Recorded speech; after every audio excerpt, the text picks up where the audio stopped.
Back to news మళ్ళీ కేసీఆర్ అధికారంలోకి రావాలని రైతులు సామాన్యులు కోరుకుంటున్నారని అన్నారు కేటీఆర్. రుణమాఫీ ఇప్పటివరకు అమలు కాకపోవడంతో రైతులు ఇబ్బందులు పడుతున్నారని అన్నారు.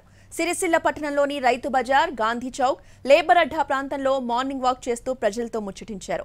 బీఆర్ఎస్ కరీంనగర్ పార్లమెంట్ అభ్యర్థి వినోద్ కుమార్ కు మద్దతుగా కేటీఆర్ ప్రచారం నిర్వహించారు.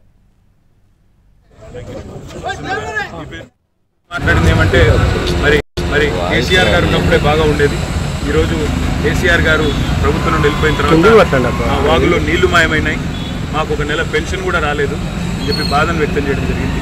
అదేవిధంగా చాలామంది చాలా బలంగా చెప్తున్న మాట ఏమంటే తప్పకుండా మళ్ళీ తిరిగి కేసీఆర్ గారే రావాలి, తప్పకుండా కేసీఆర్ గారు వచ్చినట్లయితేనే మాకు పేదలకు ముఖ్యంగా బాగుంటుందనే మాట వ్యక్తం చేయడం జరిగింది. రైతులు ముఖ్యంగా గట్టిగా చెప్తున్న మాట, మాకు ఈ ప్రభుత్వం కొత్త ప్రభుత్వం వచ్చిన తర్వాత రైతులను పట్టించుకోవడం లేదు, రుణమాఫీ అన్నారు జరగలేదు, రైతు బంధే ఇంకా సరిగా రాలేదు అనే మాట కూడా వాళ్ళు చెప్తా ఉన్నారు. చాలామంది మాట్లాడింది ఏమంటే కేసీఆర్ గారు ఉన్నప్పుడే బాగా ఉండేది.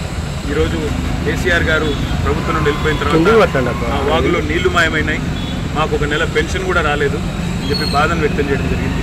అదేవిధంగా చాలామంది చాలా బలంగా చెప్తున్న మాట ఏమంటే తప్పకుండా మళ్ళీ తిరిగి కేసీఆర్ గారే రావాలి, తప్పకుండా కేసీఆర్ గారు వచ్చినట్లయితేనే మాకు పేదలకు ముఖ్యంగా బాగుంటుందనే మాట వ్యక్తం చేయడం జరిగింది. రైతులు ముఖ్యంగా గట్టిగా చెప్తున్న మాట, మాకు ఈ ప్రభుత్వం కొత్త ప్రభుత్వం వచ్చిన తర్వాత రైతులను పట్టించుకోవడం లేదు, రుణమాఫీ అన్నారు జరగలేదు, రైతు బంధే ఇంకా సరిగ్గా